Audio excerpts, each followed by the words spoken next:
Welcome to episode 3, where we dive into the fascinating journey of Brian McCarthy, a seasoned law enforcement officer with a career spanning well over 2 decades. From his inspiration watching the police show Adam 12 as a child, to his experiences in small-town policing and the New Hampshire State Police, Brian shares his candid insights into the challenges and triumphs throughout his career. We'll explore his transition from law enforcement to town manager, his passion for antique cars, and the role of faith and fitness in navigating life's toughest moments. There's some great stories in this episode as well as some very deep dives. I hope you enjoy.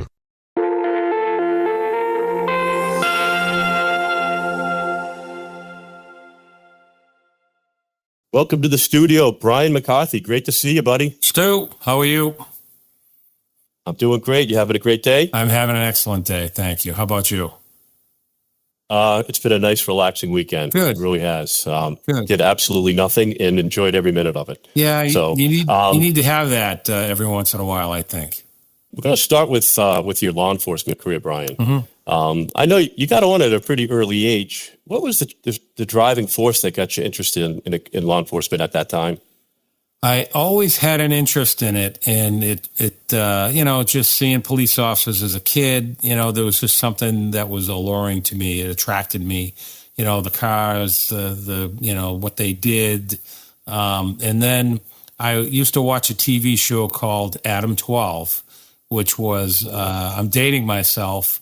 And Yep, you are. For those people who don't know what Adam 12 was, it was a television show from 1968 to 1975, and it detailed the lives of 2 patrol officers in Los Angeles doing what cops do every day of the week, answering mundane calls, serious calls, whatever, pursuits, shootings, whatever. Everything that an LAPD cop would do during the course of their day is what this show is about.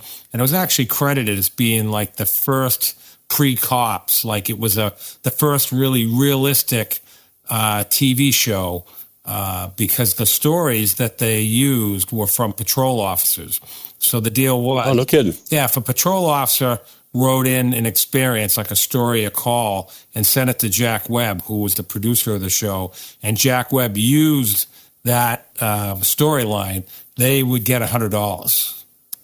Oh, that's pretty cool. So cops were always sending in their experiences. And so it was really kind of a true, it was obviously scripted, but it was as realistic as you could get without being like real TV like we see today. So watching that as a kid, that just sunk me. Like that was it. I knew that's what I wanted to do. So from an early age, I'd say from 10 years old on, I had the bug to be a cop, and it just took me a few years after I graduated from high school to figure out the path to get there. And I did, and at 23, I became a cop. What town did you get on originally? I started in a small town called Brookline, New Hampshire, which is on the western part. It's on the other side of Nashua and Hollis. It borders Townsend, Mass. And when I started there in 1988, there were 1,900 people in town. We had one cop car. Can you see my one? Okay. One cop car. We didn't have a lockup. We had an office. And if we made an arrest, we had to go to Hollis with the arrest. So it was the epitome of a one-horse town. So, so I started there, and I started as a part-time policeman, and then I became a full-time, and my career just kind of took off from there. And how long did you stay on Brookline? Because I know you ended up on the state police, correct? Yep, I did. So I stayed. So I was in Brookline for about 8 years, a little over 8 years, almost closer to 9. Okay. And eventually I got promoted to sergeant, and in 1996 I was promoted to chief at 31. So at that time, I was the youngest chief in the state. That's great. Yeah, it was interesting, and I look back at my 31-year-old me, being in charge of a police department and budgets and everything. And it just is kind of, I didn't think much about it then because, you're in the middle of the thick of everything, right? But I'm really kind of, it surprises me that I had so much responsibility at such a young age. It's incredible. It's incredible, the amount of responsibility. Absolutely. Even though it's a small town, there's always the liability risk There's all, police, everyone looks at cops and everyone has their own kind of perception of what police officers do because of television shows and movies, right? Miami Vice, the Lethal Weapon movies, whatever. You can name a million of them. Hill Street Blues. On and on. Right. But it's nothing like what's on the TV shows are like. Adam 12 was probably the closest. It was a lot of responsibility. And so in 1997, I got a call from the New Hampshire State Police. So I had applied for them a couple years before, and I kind of forgot about it. And they called me and they said, hey, we know you're a chief now, but your number's up. Do you want to come on our job? And it was a very difficult decision for me to make because I loved Brookline. And what I loved about it was like a family PD. It was like a family atmosphere. We just all get along. We were like brothers and sisters. And it was just great. It was a great experience. But I honestly felt that I was missing out. A lot of my friends were troopers, Nashua, Manchester, other bigger agencies. They're going all the crazy calls, the homicides, the shootings, the home invasions, whatever. And I kind of felt like I needed to, there was more for me to learn. So I made the leap to New Hampshire State Police in 1997. So I got to ask you, Brian, so you were in Brookline for 8 years. How big was the force when you left? You said, I think they had just one police car when you were there. When I started there, we had one cop car. When I left, we had 4. And we had 3 full-time cops. And when I left, I think we had 5. And we had like 10 part-timers. So there were 15 guys in there, guys and gals. It was growing. Definitely growing. Yeah. I needed the help. I mean, when you have a small town, no one is knocking down the door to come work in Brookline, New Hampshire, So I. No offense to Brookline, New Hampshire. No offense. It's a beautiful community. It's even better now. But it was just not, everybody wanted to go to the bigger agencies because they paid more money and the experience. Right. And, recruiting was hard, but most of the part-timers that I had were full-time cops in other communities. So I had a full-time cop basically on duty 24/7. And that was kind of my angle, the way I played it. Okay. And then the state police come calling. Yep. What was the determining factor then? Dream job. When I came up to New Hampshire, I grew up in Burlington, Mass, as you know. I took the civil service test, scored very high. I got a 98 on it, and you put in for 5 agencies. I put in for the Metropolitan Police, Burlington, Billerica, Wilmington, and Bedford. And I didn't hear from anybody. So ghosted. Yeah, I totally got ghosted. So then I had a friend up in Brookline and said, come up here. Trust me, they'll hire you in a second. So that's what I ended up doing. So when I came up to New Hampshire, I was always attracted to the New Hampshire State Police for some reason. I just thought they had great uniforms. And I had met some troopers, thought they were super squared away. And to me, that was like where I wanted to be. So that, and in the end, attaining that dream that I had from just going into law enforcement before I started in Brookline, I'd wanted to be a New Hampshire State Trooper. So that was just a way to get me there, I just didn't know it at the time. And that was the deciding factor, was that I was young, still had a lot to learn, and I needed to grow as a cop, and New Hampshire State Police was the perfect opportunity for me to do that. And so I imagine the biggest difference, well, I'm sure there's a lot of differences, but you're on the highway a lot, right, as a state trooper? I mean, that's pretty... Well, it depends on where you work, okay? If you work in some of the county troops, like Troop C doesn't really have any interstate. A does, B does, D does, E does not have any interstate. F has a little bit of 90, well, they have a lot of 93. So it depends, because even though you, like in Troop B, you had highway patrols, so guys that were assigned to the interstate. Then you had county patrols, and that was guys and gals assigned to the county. And county policing is you get 10 towns, and if they have something crazy going on, you go help them out. Or in some cases, like a town like Sharon, New Hampshire, they have no police officers on duty. So when somebody from Sharon needs a cop, they call the state police. and then they send a county car out there. So you're kind of like a local cop in a state police uniform when you work in the county, and then you get the highway guys. So my first year in the state police, I broke in Tamworth, which was Troop E. I worked there for 4 months, and then I went to Troop A, which is Epping. I did 4 months there, and then they sent me to Troop C in Keene, and I did another 4 months, and then I ended up staying in Keene for a year. And then, which I liked it, but I really liked, I had been on the highway a little bit, and I really liked the pace of the highway and just all the things that happen out there. So I transferred down to Troop B, and in 1998, 99 actually, and then I started working the interstate down in, I worked in the Everett Turnpike in Nashua, and then I worked on 993 as well. So it was fun. It's a dangerous environment, though, huh, Brian?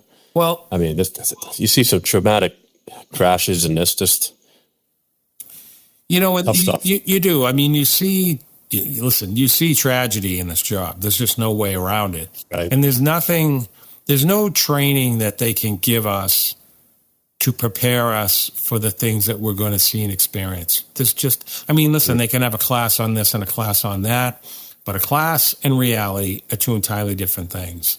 And it's those tragic events, whether it be a child abuse investigation, a child,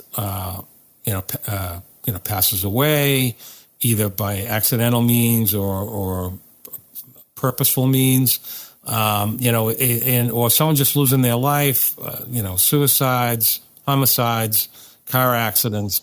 So there's that element is always there. That specter is always there, and.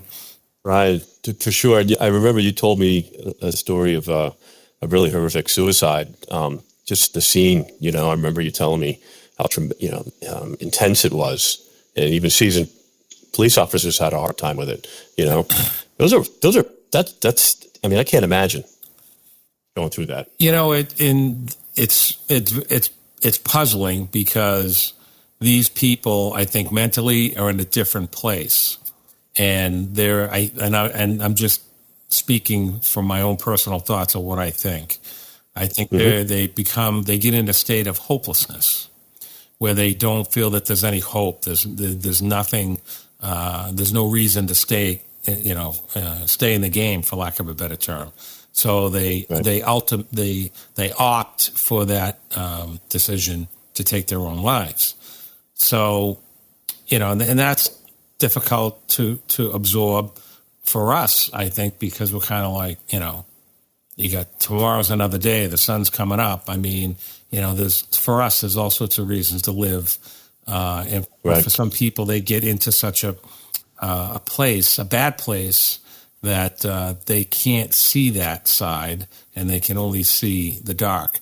So, that's very, very, and then the families. It's a problem in our country. Suicide is a big problem in our country, and it's a problem within the police community too. I think the suicide rate for police officers is like 50% higher than the regular rate. So, look, again, you guys are on the front line. You guys are absolutely on the front line. Yes, police suicides they've exponentially go up. I forget the stat. I don't remember it off the top of my head. But I mean, the cops are just taking their own lives left and right. And we're all left behind trying to figure out why.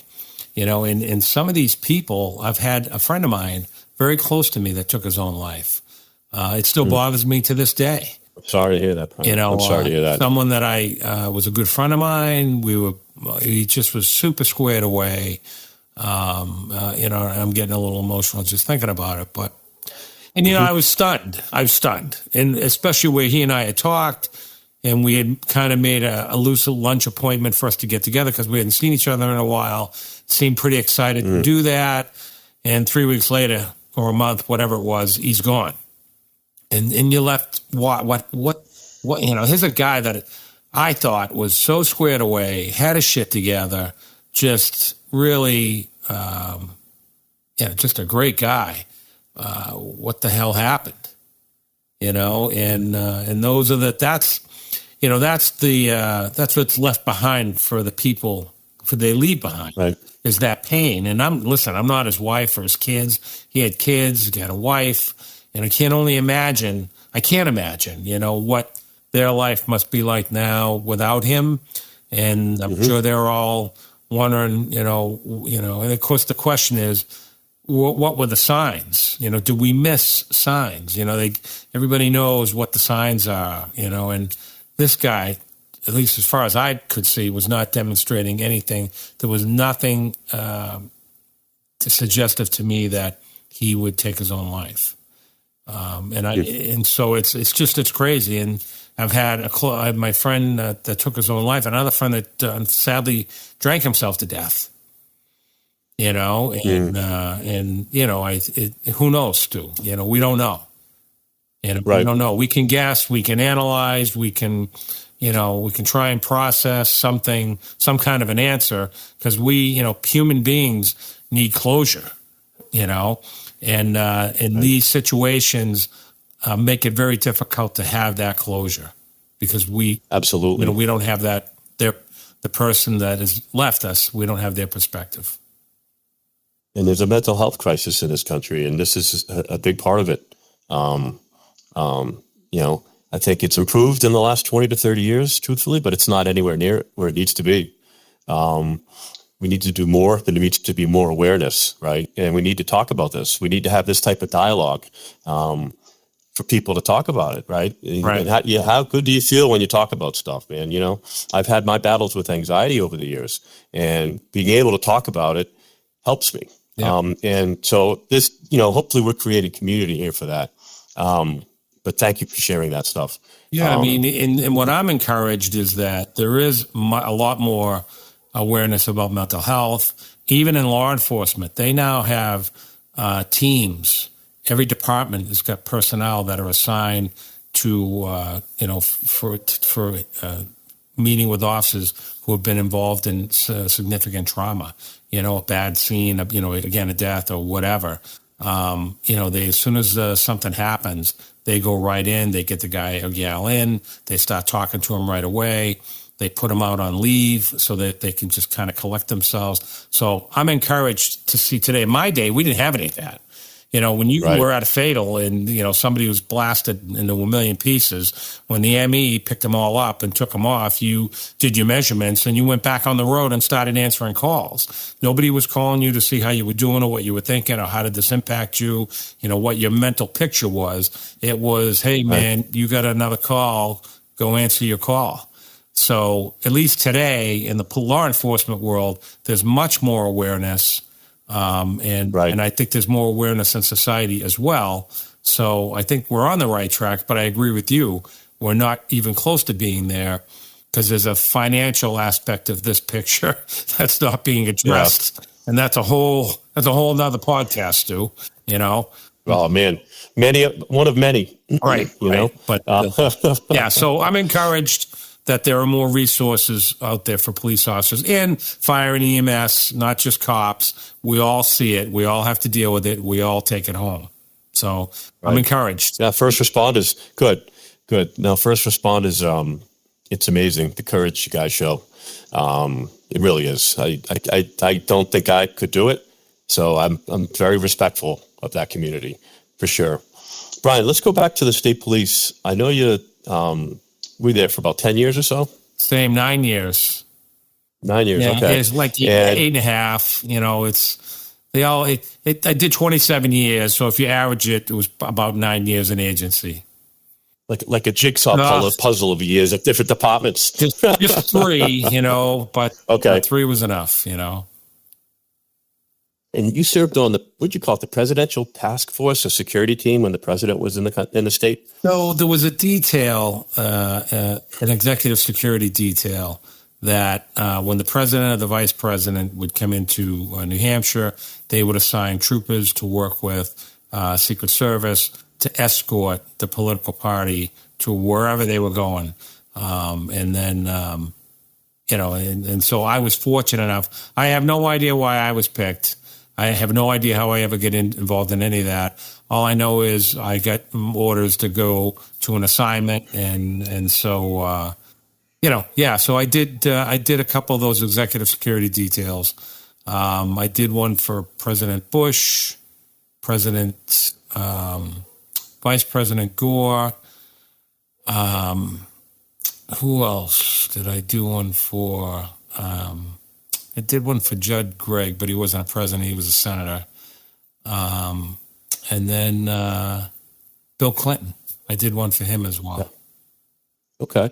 Did you get to meet any of these guys? I did not meet Bush. I met Gore, Clinton, and I think that's a pretty cool experience, Brian. What was that like being a part of that? It's to me, listen, political, ideology aside, to have an opportunity to meet the president of the United States was just absolutely. It was just awesome. It was an awesome experience. I felt I was very fortunate. It was fun. It was an honor to serve with Secret Service to escort the president and protect him, while he came through the Granite State. So it was something that I was flattered to have been selected to do. Again, I have no idea how my name ended up on this list, but I wasn't going to say no. So away we went. Right. Now you got to share the trouser story, please. Oh God, Stu, you got to make me tell that one. Please. In specific detail, Brian. Get into the detail of this one. This is awesome. So great story. It's funny. I've told this so many times. I hope I have the right humor when I deliver this story. So it was the detail for President Bush. He came to Manchester, and we, I was assigned to security. And when the first thing they do, you meet up at Manchester Airport. And depending on what your assignment is, you meet with Secret Service. They'll give you a route briefing, and so everybody gets an assignment for either for traffic or some kind of duty to aid Secret Service, because they know our state, but we're kind of we're the tour guides, for lack of a better term. So so we're escorting President Bush around, and this was 45. Not 41. It was a 41? Yeah. No, wait a minute. Not 45. That was Bush number 2. Yeah, Bush 2 was 41 and 43, right? Yeah, who's 45? 45 was Trump. Yeah, it was Trump. So it's got to be like 43 or something. It was 41 and 43. So it was 43. It was okay. It was Junior. So anyways, we're driving around Manchester, and we take him to a location in Manchester, and he goes in to do the speech or whatever the hell he's doing. They tell us he's going to, be in here for X amount of time. So what I do is, we all park together, and it was raining that day. So I jumped into my friend's car that I was partnered with, and as soon as I jump in the car, now I'm wearing a raincoat, long raincoat and my hat and everything. I jump into my friend's car, and you hear this, and forgive me for the noise, but it's like, it's like, and so my friend's like, oh, that was a good one. And I'm like, dude, I just blew my pants out. I could feel my pants split wide open. So oh my God. Now the rain had stopped, and we were getting out of because I'm like, all right, it's no big deal. I got a raincoat on. Right, nobody's going to see it, Yep. Well, guess what? The sun comes out now, and everyone's getting out of their cars, and they're peeling off their raincoats. So I'm like, holy shit, what am I going to do here? I can't. So I said, Ray, my buddy, I said, well, how bad is it? He was crying. He couldn't stop laughing, because from the bottom of my duty belt all the way down to my crotch was wide open, and my butt and my BVDs, which are probably what they were at the time, were hanging out for all to see. Oh, and he's like, dude, there's nothing you can do. There's no hiding that. So where we were in Manchester, I was probably 8 minutes from I was renting I had an apartment in like a farmhouse. So I said, I'm out of here. He goes, where are you going? And I'm like, I'm going to my house. I'm going to get changed, and then I'll be back. And it's risky because you don't know when he's coming out. they say 40 minutes, but it could be 30 minutes. It could be an hour and a half. You don't know. Right. So Ray's like, he's like, Brian, he goes, I don't know. I don't know if you should do that. What if they come out while you're gone?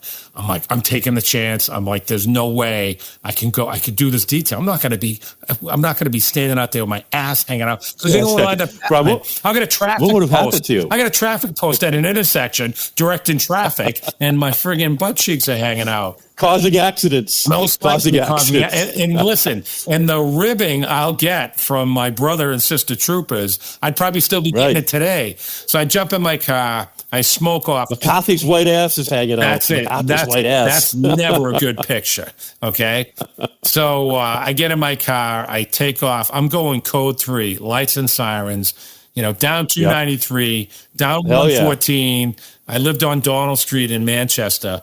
But I actually was Bedford. It was in the Bedford-Manchester line. So I hooked down a Donald Road.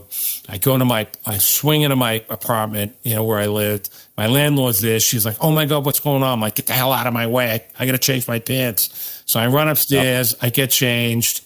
I jump back in my car. I code 3 it all the way back to the detail. No shit. How fast were you going? I don't even remember. I was the decals on my car were peeling off. Okay, I was pulling 6 Gs going up to 9. You must have been dying. You must have been dying. Stu, I was dying because I'm like, please don't stop. And I tell you, no shit. As soon as I roll in there and pull next to my buddy Ray, boop, out the door he comes. Let's go. Hallelujah, huh? Yeah, line up everybody. We're going to the next location. I get in there by the skin of my teeth.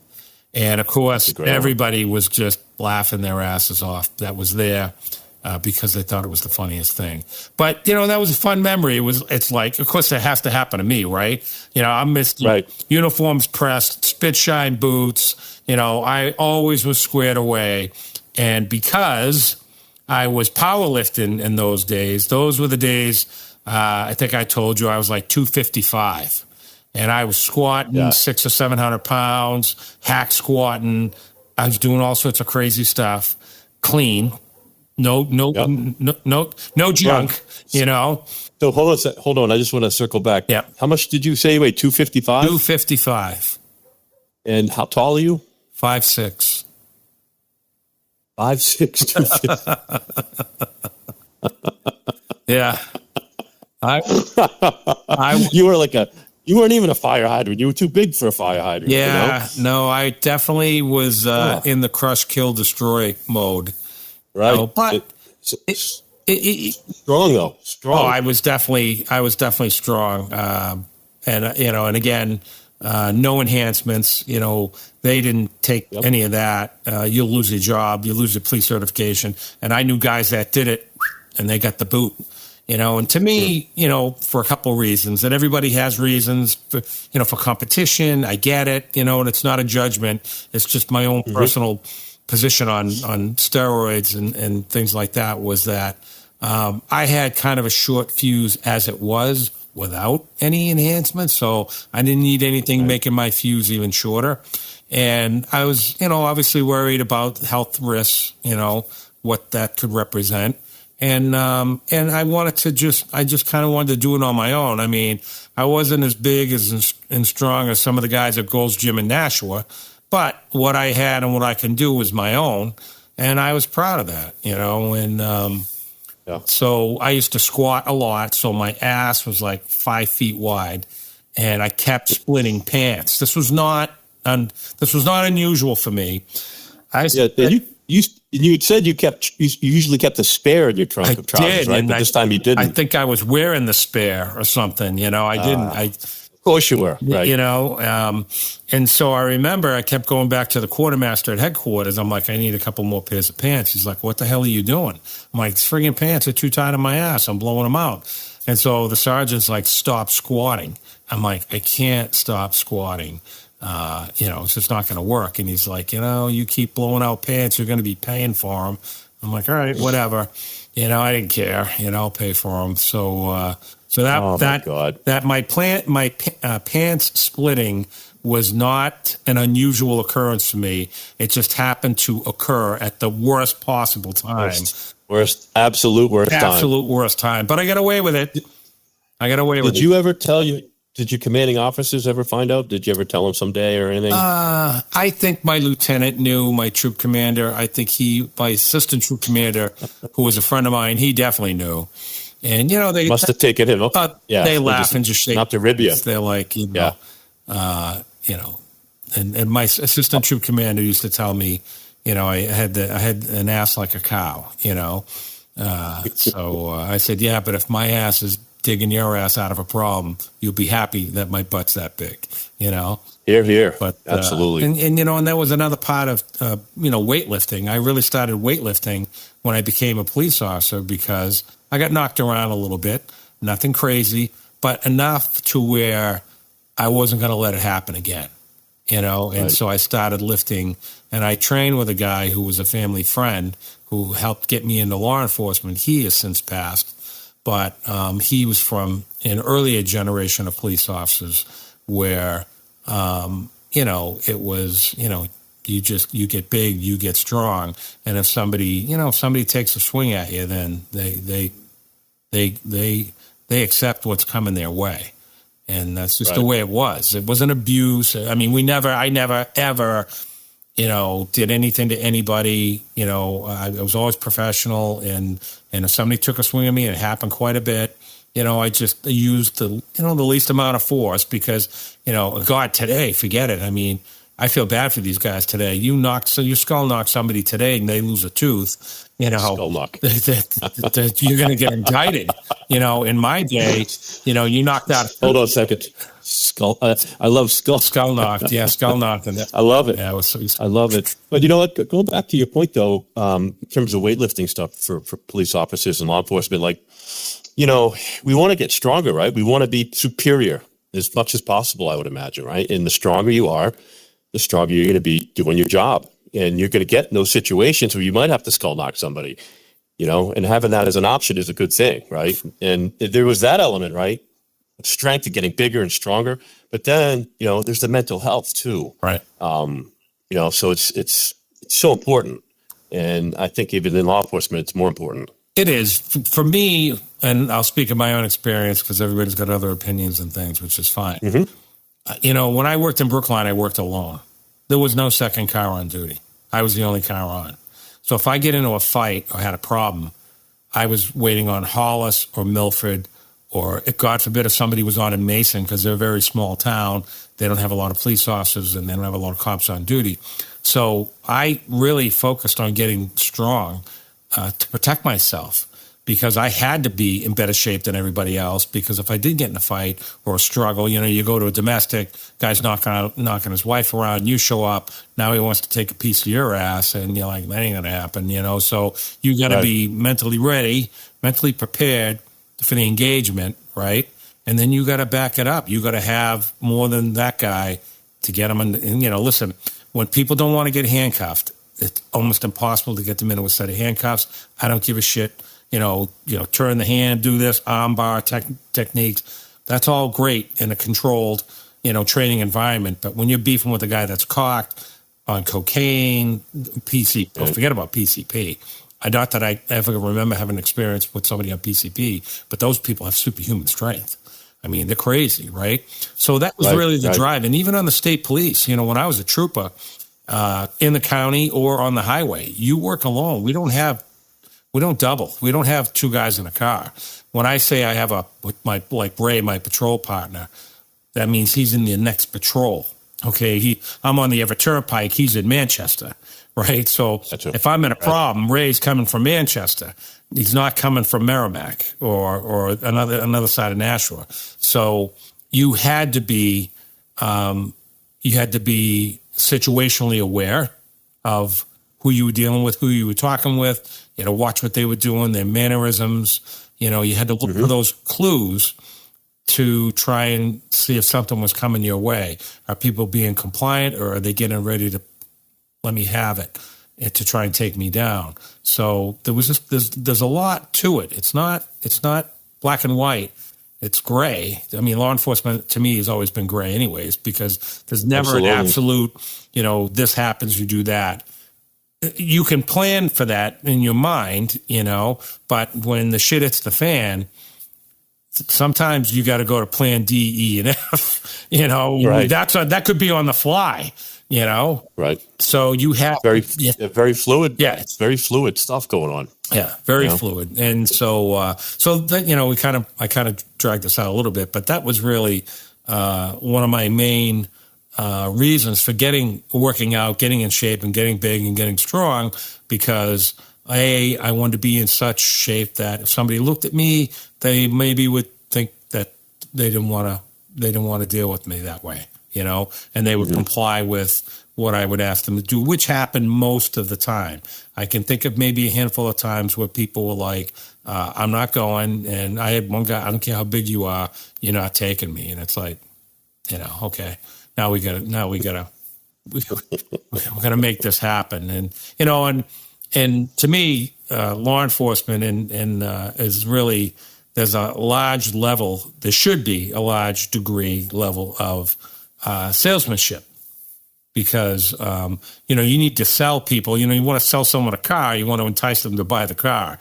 You got to sell an arrest, sell a traffic ticket. And it may sound crazy, but it really is, because, if you're a rockhead cop, which I probably kind of started out that way when I was young, because, again, you have this one-dimensional thing where you break the law, you're going to jail, and so it's, you are kind of black and white when you first get on, because you don't know any better, right? But then as you go through years of police work, you start to understand people, personalities, and behaviors. But I had a guy at the academy. His name was Earl Sweeney. He was the director of the police academy. Earl's a great guy, been around for a million years. He's retired. He's still with us and still in good shape. But when Earl, as the director of police academy, would go to introduce himself to all the recruit academies. So I go to the police academy day one. He comes in. He gives us a speech about, this is the chalkboard. This little dot is your career, and like all this crap. And then he starts talking about salesmanship. And I remember thinking to myself, salesmanship? I'm like, first of all, who's this fossil? Okay. And second of all, salesmanship. There ain't no salesmanship. You break the law, you're going to jail. But he really planted a seed in my head. And basically his message was, talk to people like people. Try and schmooze them into doing what you want them to do. And it took me a few years to figure that out. But once I figured it out, I really, I think I'm a good salesman, because, I wrote a ton of tickets. And I'm not saying that as a matter of pride. It's just because it was what it was. I gave breaks when I could give a break, but sometimes I couldn't. And when I was a trooper, that's what they want. They want you issuing citations. But in any event, I always would put them, I would tell people, they'd be pissed. Oh, you give me a ticket, I can't afford this, whatever. And I get it, But I would be like, listen, if I have my choice of signing my name to a traffic ticket or to a fatal accident report and having to call your family and tell them that you're not coming home, I'd rather give you the ticket. Yeah, well said. People would just look at me, take the ticket. Most, I'd say 98% of them, there'd be a couple that would still bitch a little bit and wouldn't take the ticket, and I'd throw it on the dash and say, you can take off, you're good. Same with arrests.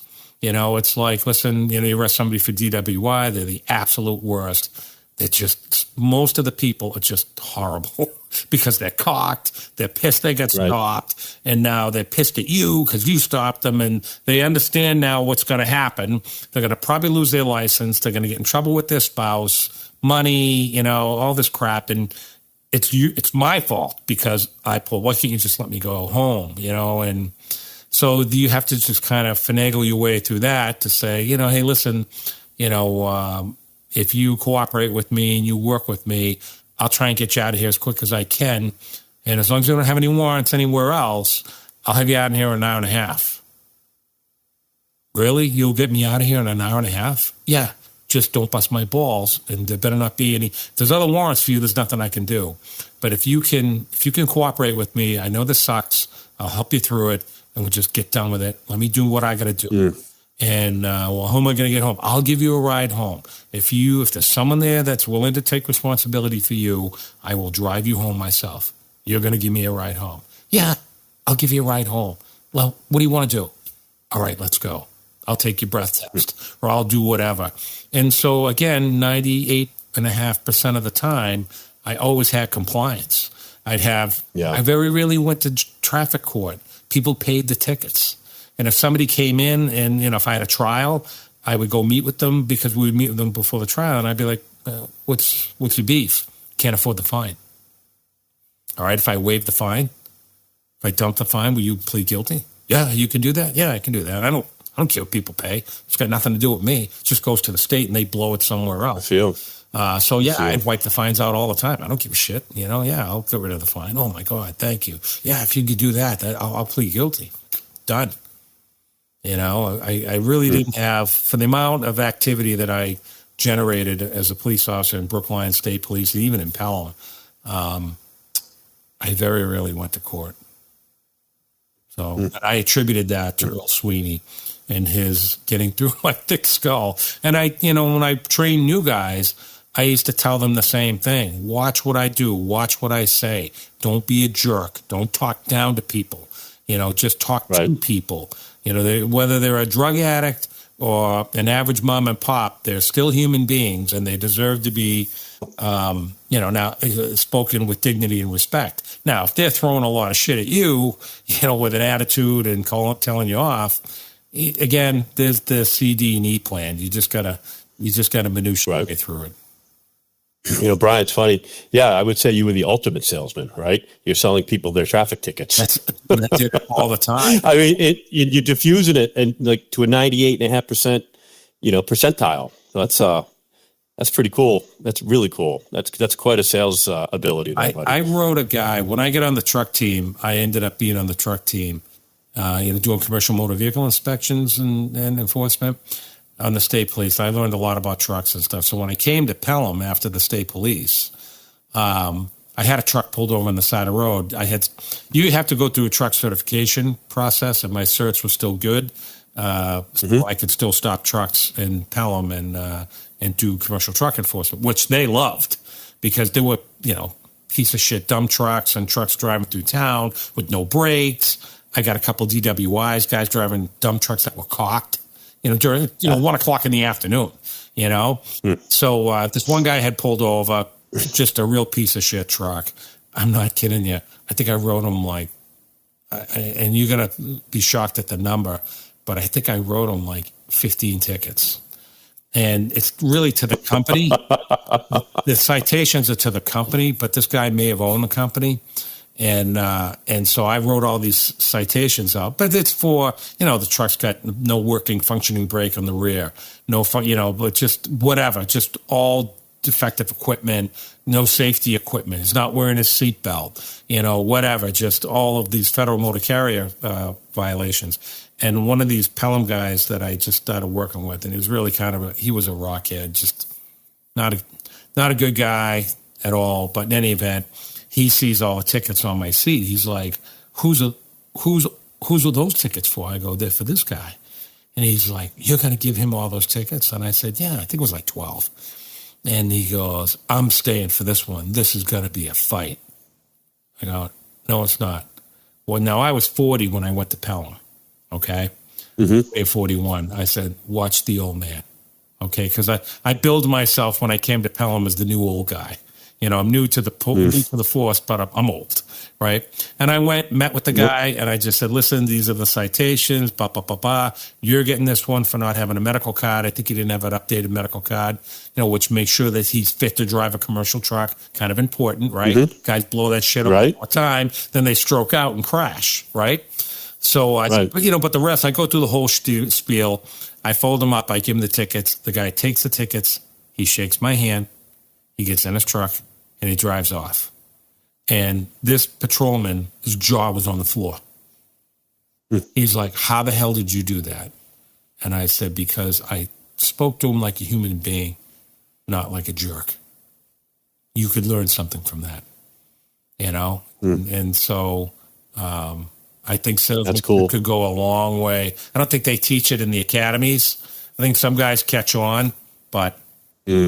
Maybe I should. Well, it's important. Maybe I should do. Well, also, as a second career, right? No, paying respect to others. That's what you're doing, right? Doesn't matter the situation or who's got an advantage in a friendship, relationship, or in engagement. You treat the other person with a very high level of respect all the time, right? That's what we're here to do. One of the things we're here to do is respect each other. And you did that. That's awesome, right? You know, why did you go to, why did you leave the state police and go to Pelham? I know, was it because you became a lieutenant, or was there more opportunity there? Was it time to leave, move on? I think it was time. It was time to leave and move on. One of the things about, as much as I love the state police and I have so much reverence for the state police, and again, a very difficult decision for me to do, change careers at 40, 41. I always envisioned myself retiring a trooper. But at the time of, my era, it was, there was not, it was very political. So if you want to get a transfer to a special unit or to another assignment or even go to another troop, you kind of had to know someone to get that to happen. And I just didn't have that, I didn't have that connectivity, I guess is probably the right word. So, they were happy to leave me on the highway. And at the time, I was a 17, 18-year veteran police officer. I'd done a lot of traffic enforcement. I wanted to ride motorcycles. I wanted to, do different things, and those things just weren't happening. And then the Pelham, my friend was a lieutenant in Pelham, and I knew, we kind of knew each other because actually he and I, he tried out for the state police at the same time that I did. And so when you get to the end of the hiring process with the state police, you meet with the colonel, okay? So you go for what they call your colonel's interview. So when I went in for my morning with the colonel interview, this guy was with me. I'm like, hey, how you doing? I'm Brian McCarthy. Hey, I'm Joe Rourke. Joe's my friend, Joe Rourke. So that's where I met Joe, And so when I met my now wife, and I moved in with her before we got married in Pelham, I'd go to St. Pat's Church every Sunday. Joe and his wife, Carrie, would always be sitting in front of us, and we kind of reconnected. And, we started to go out socially, and, they come over to our house for dinner, their house for dinner, whatever. And we were kind of, we were starting to hang out. And we were out to dinner one night, and Joe had said to me how he's got some openings. He's got a very young crew. He needs a veteran guy to come in. I wish I could find a veteran officer that could, someone with a lot of experience. And of course, we're at La Carrera in Nashua. I'm drinking my margarita and eating my grilled chicken taco. And I'm like, yeah, dude, I'm sure you'll find somebody. You guys got a pretty good PD, blah, blah, blah. And I'm not, of course, just going right over my thick head. And I was clueless. So we're driving home, and my wife says to me, are you an idiot or something? And I go, why? And she's like, Joe was feeling you out for a job. And I'm like, really? She's like, Bri, come on. So I ended up calling him a day or so later, and I go, hey, you want to meet for coffee? And he goes, yeah, let's meet for coffee. So we met, and I just said, were you feeling me out for an opportunity? He goes, yeah. What do you think? And I said, well, I thought to myself, I really wasn't going anywhere on the state police outside of, just doing the highway thing, right? A couple fun details here or there, the executive security thing. But I really, again, I was at that point, I wanted to go to another level. I wanted to grow, whether it be, try and take a promotional exam or just go and do something different. I thought about the aircraft unit, the motorcycle unit, and as I mentioned, that stuff just wasn't happening. So, and the other thing, too, that I did miss, as much as I love being on the state police, I missed being in a community. When you're a trooper, you're autonomous. You're on a highway. You don't have any real connection with a community. You know what I'm saying? So that's what I loved about Brookline. When I was the Brookline chief, every morning I was out front of the elementary school with a handheld radar gun, directing traffic at the crosswalk, stopping traffic so the kids could cross. I did it every day.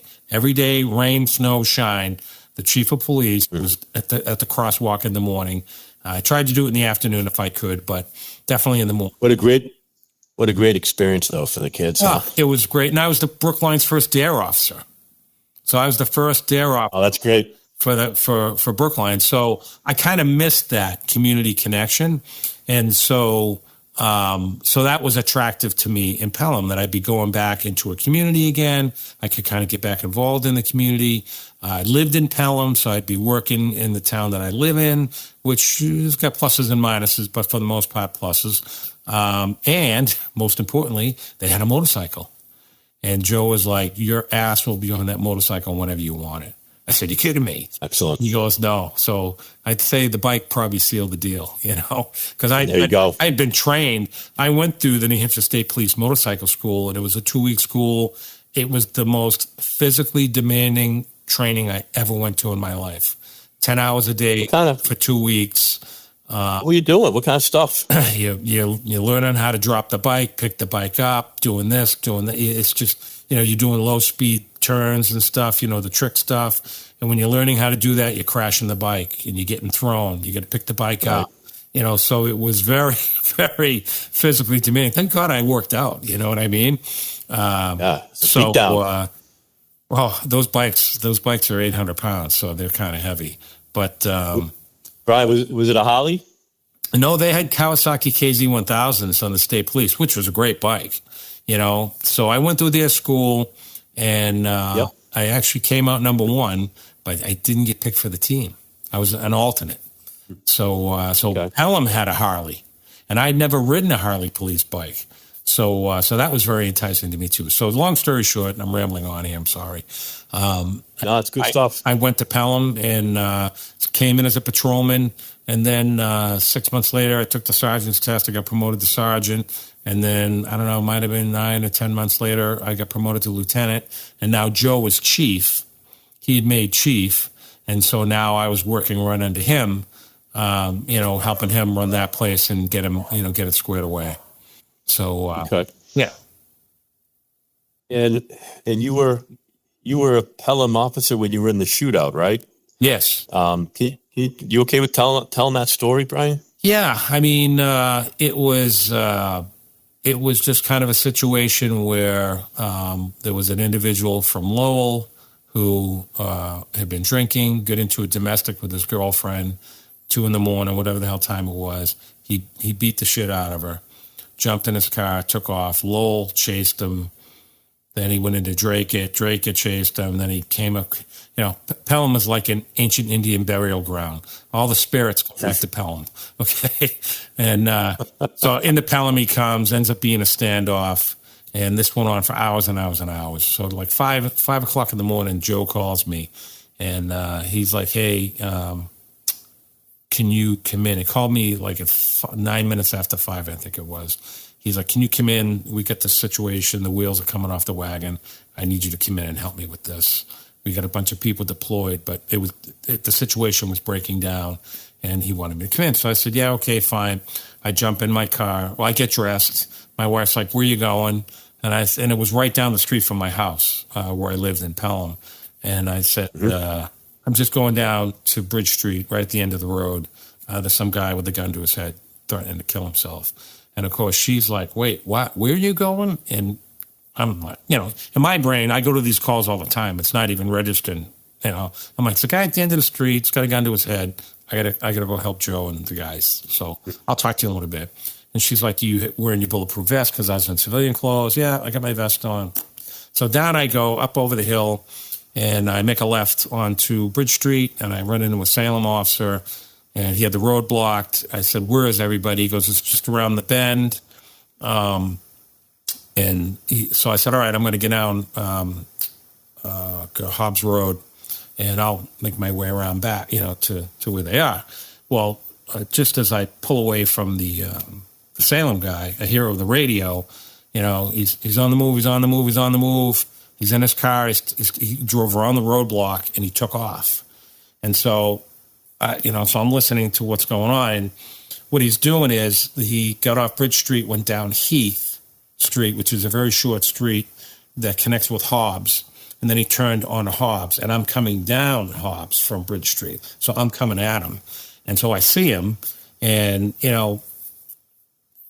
all this, there's a million things flying through your head right now. But the one thing that stuck in my brain is like, I have to stop him. I cannot let him get by me.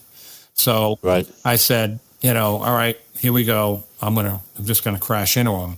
So I stomp on the gas, cut over into his lane, and and this is happening so quickly. But I'm thinking, shit, airbags. Airbag goes off. I could get knocked out. This guy could blow me away. So I as quickly as I mashed the gas, to hit him, I hit the brakes, and we still hit. It wasn't anything crazy, but we crashed into each other. And I'm looking at him, and he's got the gun in his right hand, and he's looking at me. And I'm like, I got to get out of here. So I bail out of my car. And it's so funny about your training. They always say if you train, really pay attention to your training, you will automatically do what you're supposed to do without even thinking about it. And no shit, I had my gun out in my left hand. I looked down, and my gun was in my hand. I don't remember drawing it. And I look down the road. I can see him. He's starting to get out of his car. I can see all the SWAT guys massing behind him. Everybody's pulling up. And I'm like, I'm in a crossfire. I got to get out of here. So I ran right across from me, like adjacent from where I was. There was like an old farm truck. There's a big farm right here. So I took a position over the in front of the farm truck, and he got out of the car, and he just started taunting me to shoot him, shoot me, motherfucker. Ryan, how far away was he? Stu, he seemed pretty far away, but every time I drive by there and I look at the area, he was a lot closer to me than I thought. Yep. Somebody 20 feet. Go ahead. I'm just trying to get a gauge at how far. 20 feet? No, less than that. It's like 11 feet from me. Oh, wow. Yeah. Wow. Yeah. So you guys were staring at each other right in the eyes. Yeah. And it was in the SWAT. Somebody on the SWAT team was trying to talk to him, and usually when you have, I knew SWAT was there, and I don't know if it was a negotiator, but somebody was trying to communicate with him over the PA. Usually one guy talks. Mm-hmm. So the SWAT guy, the negotiator's trying to talk him to drop the gun. And all I just did was I stared over the truck, and I drew down on him, and he just kept telling me, shoot me, shoot me, shoot me. And I'm thinking to myself, I just got out of bed. Like, I just woke up.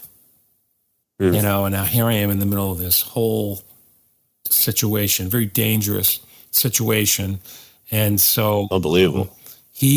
I had in my mind, I think, if he got to the double yellow line on the road, then I was going to have to just do whatever it is I needed to do. And so he kept walking towards me. He got close to the line, and then out of nowhere, he turns to the left, and he starts drawing back at the SWAT negotiator. And he's like, "Oh, you think it?" Because you can hear guys yelling, screaming, swearing to get in line, get ready, And he's like, "Oh, you think you're tough? You can swear. I can swear. I'll never forget this. I can swear too. You guys think you're tough?" And he turned away from me, and he started walking towards the SWAT team. And I thought to myself, "Holy shit, they're gonna light him up." I mean, and I'm like here, like. I don't know, the road's this way. That's kind of hard. I can't do it on camera, but, picture, I'm just a little off the road where they're all lined up, and he's in the middle of the road. So I followed him as far as I could, and then the A-pillar of the car was in the windshield. I couldn't see him anymore, and I'm like, they're going to shoot him.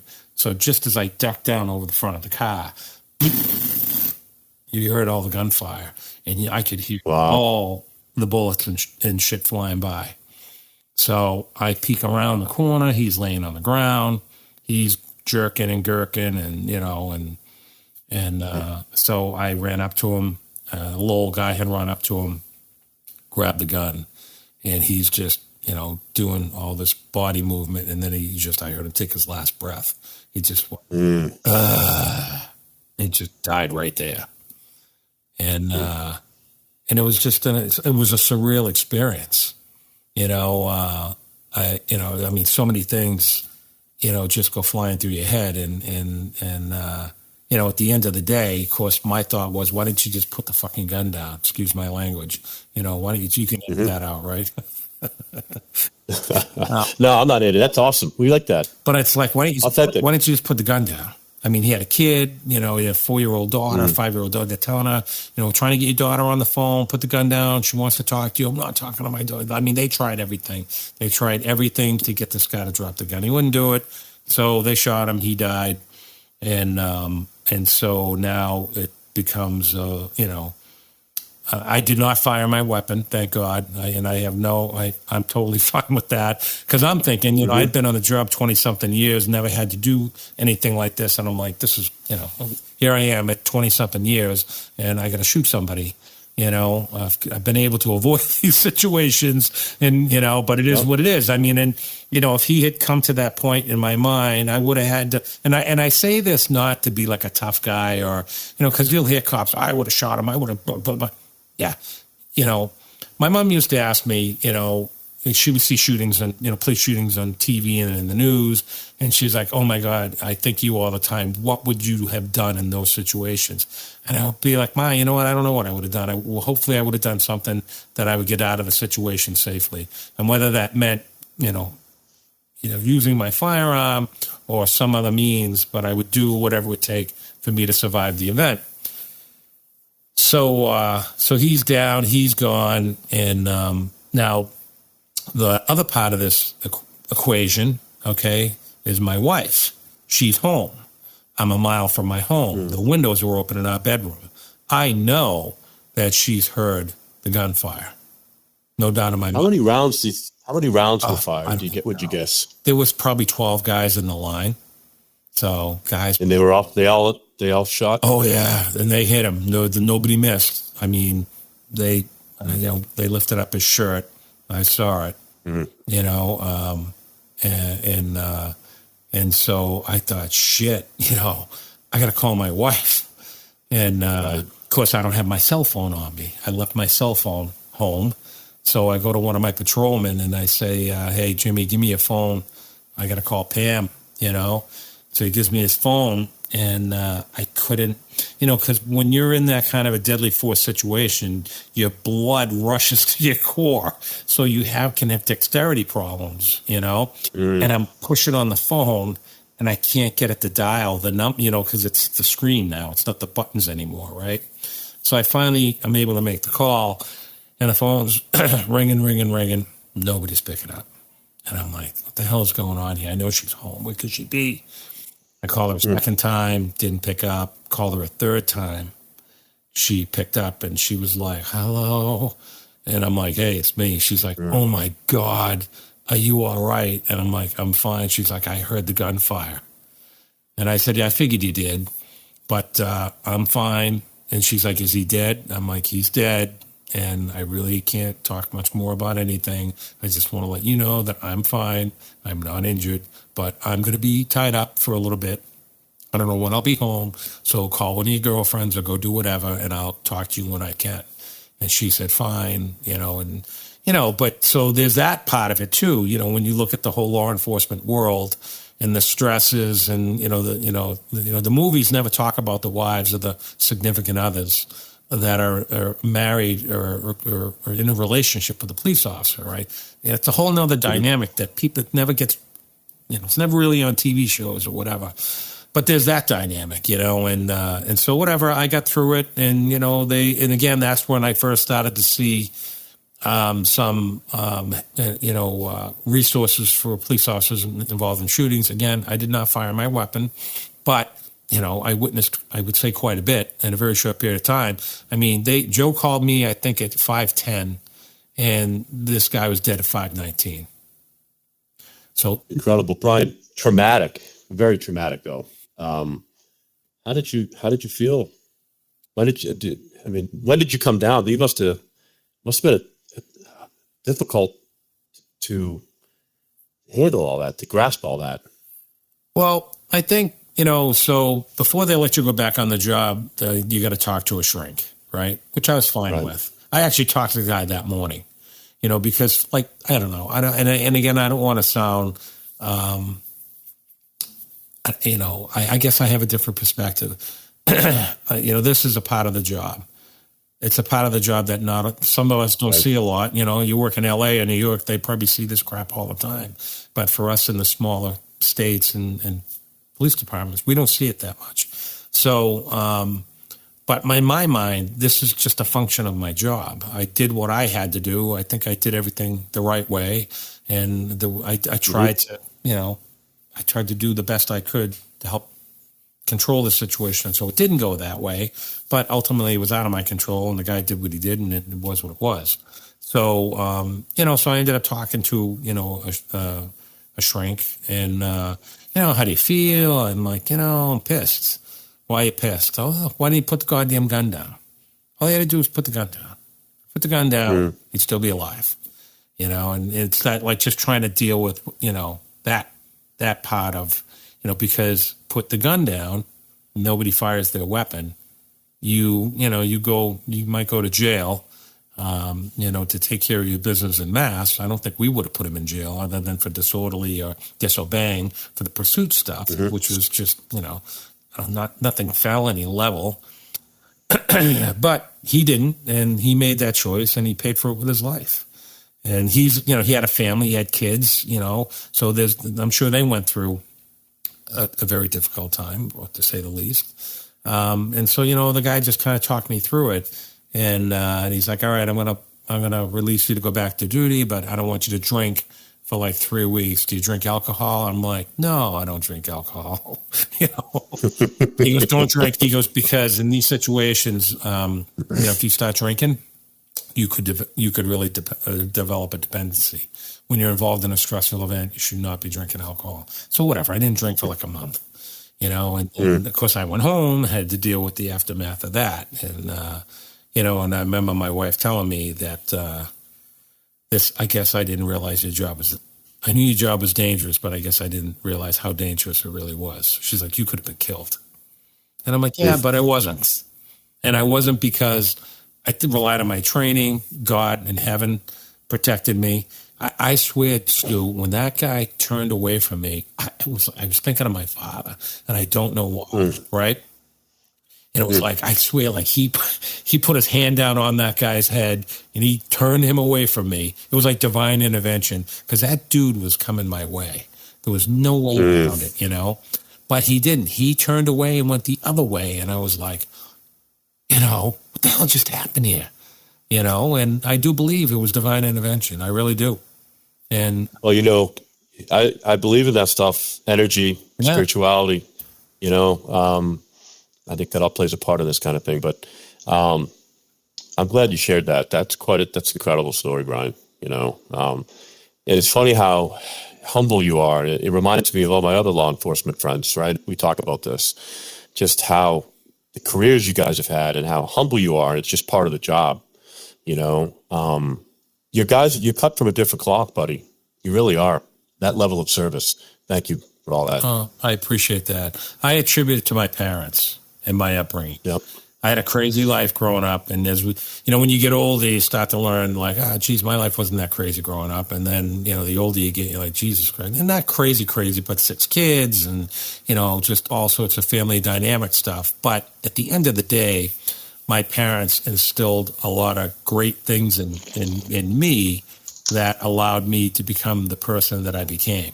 Like they gave me the tool. They put the tools in the toolbox, and I didn't always pick those tools up because I was an idiot or whatever, But ultimately, they gave me, they did their jobs. They gave me the tools to be successful in life.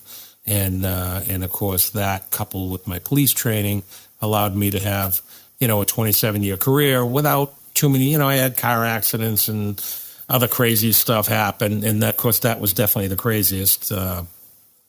It just, and it didn't end there. After that situation, probably a year later, I was involved in a real serious car accident. And really it was, I was supposed to be on the police motorcycle that day. And I don't know why, I just changed my mind and decided not to get on the bike. And later that afternoon, I had a really bad car accident. Had I been on the motorcycle, I would not have survived. Wow. So, Brian, how when this incident happened, how much longer did you serve in Pelham as a lieutenant before you retired? 20. So I think that was in 2011 or end of 2011. Early, yeah, I think that was in November, October, November of 2011. and then I retired in June of 2014. Okay. So it was like after the car accident that I had after that shooting, my wife was done. She's like, yeah, I'm done with you and your career. This is the second time you got out of it. I'm afraid the third one, you're not going to be so lucky. So she's like, she used to joke with me and say, you want to retire, you're going to find a retirement job. And I'm like, oh, Jesus Christ, I don't know what I want to do. It's like, when I was 18 getting out of high school, my father was like, what are you going to do with your life? I'm like, I have no idea. And he goes, well, you better figure it out. You're not staying here. And my wife was kind of, what are you going to do when you retire? I'm like, I have no idea. Well, you better figure it out because you're not just staying here. You got to find something to do. But after the car accident, she's like, I'm done. Like the next one could not be good for you. So I know I said you had to have a job. Lifting that requirement, just get out. And I got out in June of 2014. I obviously found another job and, so I retired from police work and went into another aspect of municipal government. And, it's been a great ride. And that's when you transitioned into the town administrator in Pelham? Yep. Yeah. So what was the impetus to that? And tell me a little bit more about that time when you decided to move on. So looking around for, just trying to figure out, I felt like I was 18 again. I'm like, I don't know what I want to do. I've been doing this job for 27 years. I don't know what I like. I don't know, you know what I mean? When that job, it's a lifestyle. It's like, it's not a job. It's like you just get immersed into a culture, so like you're just you're in this culture for all these years. Now I'm like, I don't even know what I like anymore. I don't know. Yeah, I like cars. I like this, I like that, but nothing that was jumping out to me. So our town administrator at the time he had retired, he had left, and so Joe Rourke, my chief, he's acting as the interim town administrator. So, and I think he had maybe some thoughts about maybe taking the job, and I was like, shit, I hope he doesn't do that because that's going to leave the chief's job open. And I really didn't want to be a chief at this juncture of my life, And, but thankfully he's decided not to, to stay where he was. And then again, my wife, Pam, who's always been, she's had this unique ability to just point things out to me that I don't see. And she's like, why don't you put in for the job? And I'm like, what the hell do I know about being a town administrator? She's like, what the hell did the other guy know? So I said, all right. So I put my name in and went through all the interviews and they hired me, and they told me straight out, they're like, you're not the most qualified candidate on paper because I never finished my college. When I went into law enforcement, college wasn't that big of a deal. And I found my career and I'm like, I got my career. College wasn't what it is now, right? But they said, you're not the most qualified person on paper, but we know you. We like your personality. You're good with people. You know people in town. They know you. So it's just really going to be teaching you how to do this job. And so they basically, one of my selectmen, Bill McDevitt, who has since passed, he said, have you ever heard of Herb Keller? And I said, no. He's the president or CEO at the time of Southwest Airlines. And Herb's position was hire on personality and we'll teach them the job. And he goes, that's what we're going to do with you. We're hiring you on your personality. And I manage budgets and things. You do bring some skill level to the position. So Bill, Eddie Gleason, who was the chairman, and Doug Vija was a selectman. Bill taught me how to be a statesman, how to be a politician. He was great. Eddie taught me how to run the office and, all the day-to-day stuff. And Doug taught me about budgets and working with the budget committee. So I immersed myself in that job and I worked there for 8.5 years. And then I transitioned over to Windham and same job, same stuff. Just I'd moved to Windham in 2018. So when that job became available, I was kind of like, Pelham's running really good. Sounds kind of crazy, but I was starting to get a little bored, because everything was just kind of, I restructured the whole place with the board, and so it was kind of running on its own. And I said, all right, Wyndham needs someone to, You've been in Pelham at that point. What? How many years like 15 years, 16 years you've been working in like 9 years and 8, 17 years. 17 years, that's a long time. Yeah. Long time. Yeah. And then, you go to Wyndham. I mean, how long are you in Wyndham? Like 2.5 years. Okay. Yeah. Okay. Let's talk about your fitness journey a little bit, Brian. I know you started working out early. And we talked about how you worked out throughout your career and stuff and how it's helped you. But then when we met, I think it was about 3 or 4 years ago, you had that first shoulder injury. Let's talk about that a little bit in that recovery. Because that's when I think that's the first time you and I got started to get close. Yeah, absolutely. So, we first met and realized we were from the same town and we knew the same people, which was kind of interesting, Yeah, it was. And then I fell in my backyard and blew my rotator cuff out, my left rotator cuff. And, that was the first major injury I had really done to myself. So did the surgery, came out of the surgery, and just did everything that they told me to do, and what the beauty of that situation was, you and Joe were kind of talking, my PT guy Joe, and about what I could do, what I couldn't do, because I was anxious to get back in the gym, but not anxious to re-injure myself. So I thought with you and Joe kind of guiding me along, especially you with your knowledge and background in training people, it was the perfect, we were the perfect pair, for that task. And you were very instrumental in my quick recovery. I was back in the gym in 4 months and pretty much close to normal under a year. Which was a lot of people I've talked to that had rotator cuff surgery couldn't even pick up a weight until a year. Right. So I was very well. You were determined, buddy. You were very determined. Like you were very disciplined. You were doing your homework. You can always tell success stories when you meet them in advance of the success story. Yeah. And I knew you were going to be one, buddy, and that's a tribute to you. Oh, thank you. I couldn't have done it without you. You were very, I'd be like, let's add a little more weight. And you'd be like, no, let's not add a little more weight. Let's, we got the whole, you even said it to me recently, you got the whole summer to work out, let's not do too much, So, it was, it was an experience to say the least. I'm a lefty.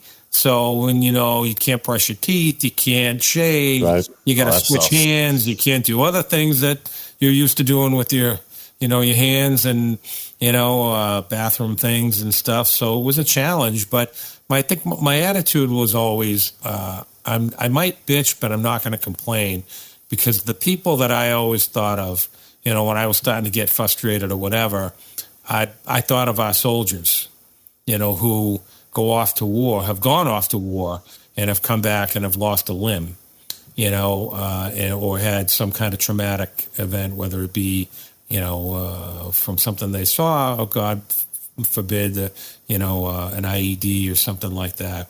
So my attitude was, this is temporary. I'm going to get used to my limb back. So I might bitch a little bit, but I'm not going to complain, because these servicemen and women who served our country and defended our freedom have lost limbs, and they're not going to get that back. So I just need to shut the F up about it and just be thankful that I'm in a kind of a different place, and say a prayer for those soldiers that have made the ultimate sacrifice, or B, really were injured severely. No, it's true. You're definitely not a person that has any level of self-pity. I can attest to that, No, but it was great to work with you. You put a lot of effort into it, for sure. No, I want to circle back to earlier when you were talking about Adam 12, right? Yeah. The police car. Don't you have, and I'm going to transition into your hobby. So, we try to get this into the pilot. We did a pilot about 3 months ago, I think. About 3 months ago, and I wanted to talk about your hobbies and stuff, but we never got to it. But I want to make sure we do. You love cars. I do. You're a self-proclaimed gearhead, which is awesome. I wish I was one. I don't have any interest in that stuff. I'll scratch my skin off, Brian. But so do you have that car? Not the exact car, but you have that model, correct? Or am I wrong? I do. So Okay. you're right. Antique cars has always been a passion of mine. Antique cars, my hobbies have always been antique cars, weightlifting, biking, volunteering, although I really don't do that as much as I used to. And I'm kind of embarrassed about that, but maybe that'll change a little bit. But yeah, antique cars, I love. I've always had an old car or two, I don't know, for as long as I can remember. And so I sold a couple of cars off because I get introduced into the antique police car market. So I bought a 1990 Ford Crown Victoria Metropolitan police car, the old MDC cops that were in Boston. Mm-hmm. And so I have an MDC car. So that introduced me to a whole other group of people. And so I've always wanted a 1968 Plymouth Belvedere Adam 12 car. It's always been my dream to have one. So I found a Belvedere out in Bloomington, Indiana.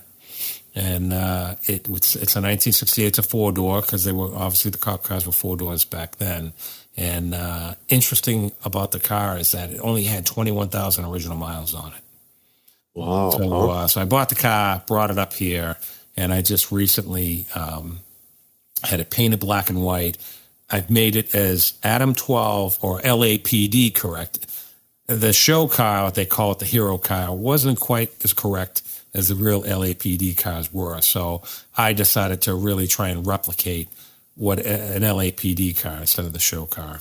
So I have the correct interior, seat belts, radios, emergency lights, the decals, anything that LAPD did or used back then is in my car.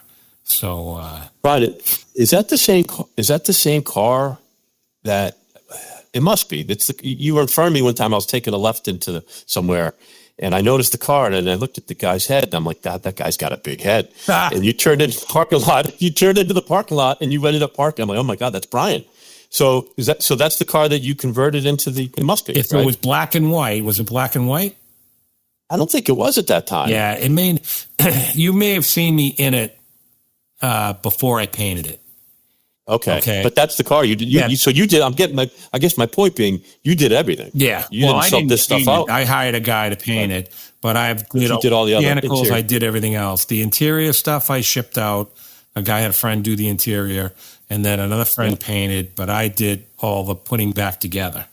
There's a lot of work in restorations. You got to take the bumper, the grill, the headlights. You got to take everything out of the car. The doors or the windows, the door handles, all the mechanisms to run the windows. Seats got to come out, floors got to come out. Everything has to come out of this car. And then you got to bag and tag. This is where my police career came in handy. You take screws out, you bag them, tag them where they came from, what part they are, what part they go to. So you do all that, you put it all in boxes. And then when the car gets painted, then you got to reassemble everything, which is challenging because it's like, how did this go? I can't remember how this went. And so you're calling people, and it was fun. I mean, It was it was a great experience. So yeah, my Adam 12 car is actually here. I'm doing some work to it. I'm actually going to Burlington next week. There's a Cars and Cops next Saturday on the Common. Oh, no kidding. Yeah. So from 10 to 2. That's cool. So I'm going down there with my Adam 12 car, my Metro car, and my recently acquired California Highway Patrol car. I just bought a real... Oh, you got a CHIPS car? I have a CHIPS car. Dude, all right, so I'm going to have to go next Saturday. It said next Saturday, correct? Yeah. I'll see if Michael, my friend, anybody watching or listening, I have a friend, Michael, that just retired, who's lieutenant detective in Burlington, but he would probably love to go see that too. But we'll see if we can't figure that out. Burlington PD is running the show. Yeah, so I'm sure he knows about it. Yeah, definitely. Yeah. That's pretty cool. All right, so what else here? We just touched upon a lot, man. That was an awesome. We got about an hour and a half in here. Almost Brian? an hour and a half. 1:23. That was excellent, buddy. Hopefully. I want to say this one thing. You have to come back on. We'll have you on soon. You got to tell me what's going on with that. I don't pay much attention to the Karen Reed case. Oh my God! But from what I understand, it's going to take you an hour and a half just to tell me what's going on, right? It's something We might have to block off a day. I mean, I've watched. That's what I've heard. I've watched bits and pieces of it. I haven't followed it like a lot of people have. I mean, I have friends of mine that are they're focused on every, they're watching everything, they're reviewing everything. It's like this. There's two sides to every story, right? And, the big question is, did she do it? Did she kill this guy? I think you have to just look at the facts as best you can.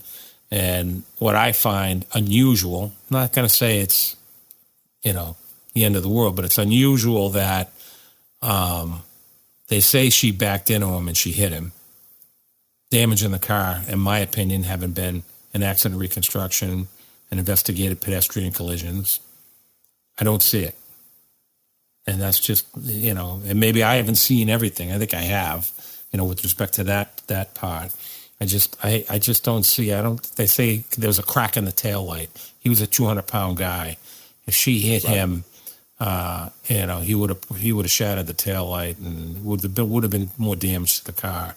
Now, I know they say, well, she got out of the car and said, I hit him. She was hammered. She was completely obliterated, and she may have thought that she hit him, right? Sometimes you get so cocked, you're just like, you're all over the place, right? They were all cocked, every one of them, a big party, whatever. So that, and then I find it unusual that where the party happened, there was carpet in the house that was removed. There was a dog that lived at the house that was removed.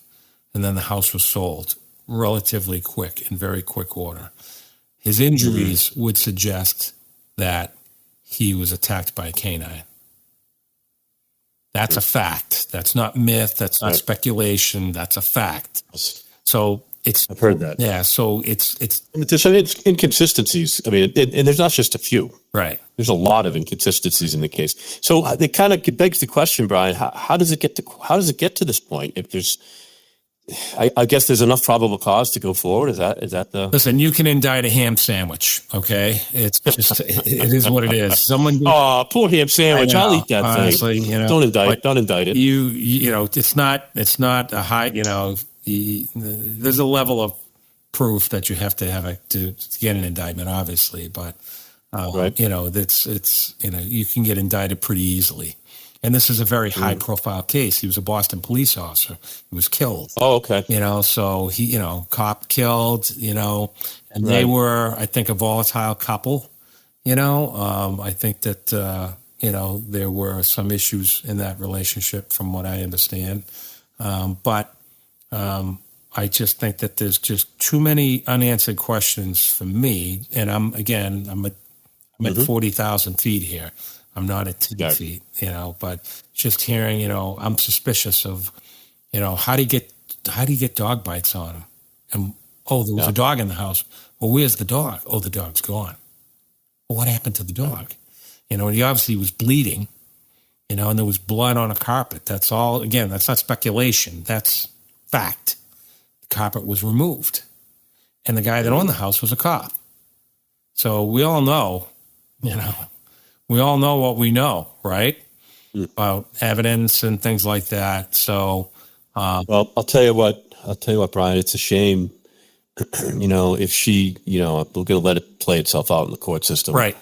But if she's innocent of this, for her to have to go through this, I know it's horrible for the family of the victim here too. Right. I mean, hey, we talked about this, right? And, when there's a death, right, there's a loss, and there's a lot. Right. He's got a family, and so there's a lot going on here, and there's a lot of people that have been traumatized from this whole situation. Right. So anyway, we'll have to, like I said, we'll have to have a whole episode, and I'll do some study, and we can have an actual pretty cool conversation. Yeah, I'm interested in it. I just it gets in the way, and so I haven't paid a lot of attention to it, but I've watched it. Okay. Any final thoughts here, Brian? Anything you want to say? I think that the only other thing that I'll credit that I want to just mention is, and we talked about it the last time, and just a lot of the I always attributed to my ability to do my job safely and come home every night, and is to God. Religion, no matter what denomination that you practice or you follow, everybody has some type of faith. And I think my faith in God, my faith in my religion has helped carry me through these almost insurmountable times. The stress level, when you're having to deal with, someone who's lost their life by whatever means, is your faith. My faith has carried me through all these very difficult times. And I think I was protected. I think I was protected on the day of the shooting. I think I was protected in the car accident after the shooting. And I had a bad accident when I was a trooper. I got rear-ended on the highway. A woman hit me at 55, 60 miles an hour in the breakdown lane. I was in my car. My neck didn't break. I was injured. My back has been screwed up since then, but I walked away. So I think, when you look at life and you look at how you deal with life and how you get through life, I always think that my faith has helped me in that journey of overcoming, some of these situations. And I thank God every day for my wife and for my, good health, ability to eat and do what I do in my life. And the fact that I get a half a brain. I always say, God, thanks for the half a brain. I appreciate it. Yeah. So that's all I want to touch on, is that I think, faith is important. And to me, from experience, when you're at the kind of the depths of despair, sometimes having that faith to fall back on to carry me through that situation, traumatic event or whatever, has been invaluable. And I'm blessed that, again, my parents instilled that type of upbringing. And I think everybody can have something similar to that in their own way and in their own religion. I'm not just saying that, the Catholic faith is the way to go. It's, people find their own, again, no matter the denomination. I just think faith is very, very important. I agree with you. That's a powerful statement, Brian. Thanks for sharing that with us. Thank you. It's funny. I was raised Jewish, bar mitzvah, but now I consider myself to be just a very spiritual person, right? And for me, meditation is my prayer, right? When I meditate daily. And we've talked about how a lot of times you'll say some prayers on the way to work. You've got about 20 minutes. And those things ground us, and they give us clarity, and they also give us presence, Brian. And, that's why we're here, to be present, right? To not let our brains get in the way. And we get older, we got all this shit going on in our head. Well, shut up in there. But no. Or emotion. That too. Well, that too. Our brains and our emotions can send you on, put you in wild places that. It's absolutely. That all it does is, oh my God, how do I get out of this? How do I get out of this? And all it does is ruin the present. That's all it does, man. It's so distracting. I think that's awesome, Brian. Well, listen, we're definitely going to have you on again, kid. I appreciate that. This is fun. An hour and a half went by just like that. Yeah, it was dropping the hat. It's like we're at the gym. Right. Like, I got to go work out now, Stu.